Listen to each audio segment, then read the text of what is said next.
Hey, welcome back to Reddit Cheating Wife, the best channel for cheating stories. Like and subscribe to the channel for cheating stories like this. I ruined a man's life. My mother has been best friends with Eileen, not her actual name, since they were children, and Eileen has been like an aunt to me. Eileen's husband of more than 25 years unexpectedly asked for a divorce around 5 years ago. Eileen lived approximately 6 hours away from my mother at the time, and I was living out of state, so I didn't find out about their divorce until a few months later. Unfortunately, Eileen's life spun out of control after the separation/divorce. She became depressed and developed a drinking problem. But my mother and a few other childhood friends were able to persuade her to return to her hometown and, subsequently, to go to treatment. I returned home just before Eileen entered rehab, and since my school/work schedule was quite flexible, I was able to house sit and take care of certain things while she was there. I received the complete divorce tale the first time I saw her in recovery, and it was horrible. Eileen's ex, Jeff, not his actual name, had not discussed any issues with her prior to filing for divorce, so she felt he had fallen out of love with her. But I was wary of what Eileen told me right away. First, Jeff, a mid-six-figure earning executive at a pharmaceutical business, was dismissed a year before they broke up and chose to take a sabbatical before seeking for another work. Jeff's decision to take a vacation from work seemed strange to me since he'd always been such a workaholic. Eileen hasn't worked in years due to a handicap, but she has some property and a trust fund bequeathed to her by her parents that allow her to live well without working. Jeff and Eileen survived on trust funds while he was out of work. Then, after declaring his intention to divorce, Jeff refused to attend couples counseling or discuss the reasons for his decision. He would only explain that they had grown apart and that he was tired of being with a lady like Eileen. He said that Eileen's mother was correct about her. Eileen's mother was a textbook narcissist who tormented her about her looks, weight, ick, and so on, causing a slew of psychiatric issues that Jeff is aware of. Finally, shortly after the divorce was official, Jeff relocated out of state, but to a location where he had no relatives or ties. Jeff's parents are still living and in their 80s/90s, and Jeff is very close to them, so it didn't make sense to me why he wouldn't want to relocate closer to them if he wanted to after the divorce. I didn't say anything to Eileen because I didn't want to hurt her, but I suspected Jeff was having an affair, had staged his unemployment to avoid paying alimony, and then relocated out of state to be with his mistress. I just didn't have a method to verify it at the time. The probable cause. Then Eileen instructed me to find a box of Jeff's belongings that he had requested her to save until he moved into his new apartment. She informed me that everything I needed to know about the box, its contents, and his new address was in an email he sent her, and she provided me the password to her computer so I could see the email. This is where I got lucky. It became out that Jeff had used her computer to set up his email. When I was looking for Eileen's email, I inadvertently clicked on the app for his email. I decided to go through his email. The first thing I observed was that he had primarily ceased using that email account 3 years before, around 1 year before he was sacked. I discovered a confirmation email for a dating service, either POF or Match, I can't recall which, in a folder for digital receipts, which I believe he put there by mistake. I also discovered a confirmation email with a new email address.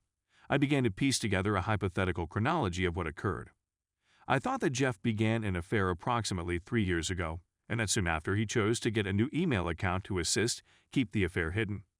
I needed to gain additional information from his dating profile, so I attempted to utilize the forgot password option to see if I could get an email that would enable me to reset the password and log in that way. Unfortunately, Jeff's previous email address was not recognized by the dating site. I figured I could get into Jeff's new email by using his old email to reset the password, and then use the new email to access the dating service. But I didn't want to risk locking Jeff out of his new email and informing him until I had a better understanding of what he'd done. And here's where I really lucked out. The email software Jeff downloaded on Eileen's MacBook included a note feature, and Jeff, being a genius, stored some passwords on notes. The majority of the passwords were useless, but I did get the passwords to his dating site, Twitter, and Netflix accounts. I went to the dating site and entered his new email address and password. I was able to see communications Jeff wrote to another lady before he ended his relationship with Eileen. In one of the communications, the new mistress included her email address. I discovered her profile on Facebook after searching for the mistress's email address. The mistress's postings were incomprehensible to me, but she had made her images public. She had just taken photographs with Jeff, so I knew they were still together. She also tweeted a picture of a construction worker starting ground on a new house for her and Jeff, which was intriguing given Eileen gave the idea that Jeff didn't have a lot of money after the divorce. This is where my background comes into play. I was in law school at the time. I had returned to my hometown for a legal residence for 1 semester, and I had access to Lexis database, especially their public records database. I had spent a significant chunk of one of my summer internships digging down property records and other assets to assist clients in recovering judgments, so I was familiar with how to look for public data. Many months before Jeff filed for divorce, the mistress acquired several acres in an upscale suburb, and there was no mortgage reported on the record. I'd previously discovered the mistress's LinkedIn profile, so I knew she'd worked as an executive assistant before moving out of state with Jeff. She didn't say how much she made, but I doubt she could have purchased the house on her wages alone. It's conceivable she had money apart from her employment, but I believe Jeff handed her money to buy the property before filing for divorce. In Lexis, I also discovered an amended document that listed Jeff and the mistress as joint owners of the property. I phoned the county recorder's office to check ownership dates and so on. Only 5 weeks after Jeff's divorce was completed, the mistress filed a quitclaim. I was still apprehensive to attempt to log into Jeff's new email, so I went back to his old account to see if there was anything more I should look into before switching to the new email.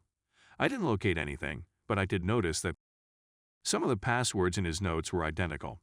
I decided to attempt logging into his new email account using the same password he used for the dating site. I reasoned that because the two accounts were established around the same time, he had most likely recycled the password. It was effective. His fresh email was a treasure trove. Because this narrative is already going insanely lengthy, I'll share some of the pertinent information I discovered. Jeff had not been sacked from his previous position. He resigned and lied to Eileen. I discovered an email from his admin asking where he wanted payroll to deliver his final check and information about a farewell party for him. Some emails between Jeff and a yacht repairman about a leak on one side of the sailboat near the engine room. The repairman was unable to locate the cause of the leak, but he did discuss present and potential issues with mold and the engine on that side. Emails between Jeff and a yacht broker, which included the email addresses of purchasers farther down the thread. An emailed report from the boat inspector that did not identify the leak mildew damage or probable engine damage. Emails between Jeff and his contractor about adjustments to the sunroom in the new home, something about a 3-season sunroom vs a 4-season sunroom, and the construction needing to be modified to deal with the weight of snow. Emails exchanged between Jeff and his mistress. They had gotten married. Jeff and the mistress shared a calendar. Jeff and another lady exchanged some flirtatious emails. Emails with information on Jeff's new employment. I downloaded all of the crucial emails and files and began plotting my retaliation. Revenge. Everything was fair game in my opinion. I wanted him dismissed from his new job since he lied about getting fired. I felt he had hidden his money prior to his divorce from Eileen in order to assist pay for his new property. Thus, I wanted him to lose his house. I wanted to ruin his new relationship, since he cheated on me. Anything I could do to help with the boat was a plus. The boat was the most obvious place to begin. I had no clue whether the source of the leak was discovered and rectified, or if the leak was orally given to the buyer, but I believed Jeff was a liar. Therefore, it was likely he withheld the information from the new buyer. I sent the emails between Jeff and the repairman, as well as a copy of the inspection, to the buyer. I went to Jeff's county court website 5/6 months later and saw that the purchasers had filed a lawsuit against Jeff and the broker and inspector.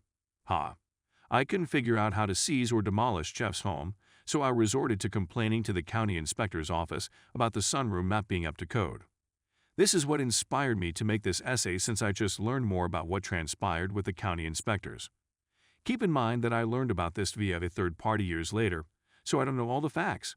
The sunroom was found to be code compliant.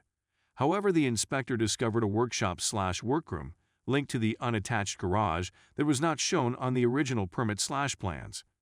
After the first inspection, the contractor connected the workshop's bathroom to the property's septic system. A common acquaintance of Eileen and Jeff informed Eileen and me, and he thought it was a huge concern since the septic system they constructed wasn't equipped to handle the extra input, but I'm not sure. Jeff was fined, and the workshop had to be dismantled. This resulted in building delays, which will be discussed more below. When it came to damaging Jeff's marriage, my initial thought was to give the new wife the amorous emails between Jeff and the other lady, but I couldn't locate anything about her on social media. I had no way of knowing whether the new wife knew the other lady and would dismiss the emails as irrelevant or proof of an affair. Then I experimented with updating Jeff's dating profile and mailing things to his wife. But it would take too long to create a phony relationship with genuine dates and times, and I was afraid Jeff might get an email alert from the dating site that would tip him off. I ended up simply taking the chance that the new wife wouldn't know about the other lady. I claimed to be someone worried about Jeff's new girlfriend's infidelity. Overall, I kept the allegation vague, but I did indicate Jeff and the new lady had a couple dates when they went out to eat and to the movies. According to Jeff's shared calendar, the new wife was out of town. I couldn't think of a method to get Jeff fired. I examined his email and schedule numerous times over the course of several weeks, seeking for anything I could use to get him fired. My legal residence became too hectic for me to dedicate much time to vengeance, so I decided to simply let it go. Eileen recently reunited with a buddy she had with Jeff, who provided an update on Jeff. Eileen told me the facts, which reminded me of what I did and triggered this narrative. It turned out that I didn't have to be concerned about jeopardizing Jeff's profession. By chance, the lady Jeff had been texting was his new job's assistant, and Jeff's new employer was his brother-in-law. Jeff and his new wife really relocated to her hometown so she could be near her family and Jeff could work for his new brother-in-law. I'm not sure whether Jeff was genuinely cheating.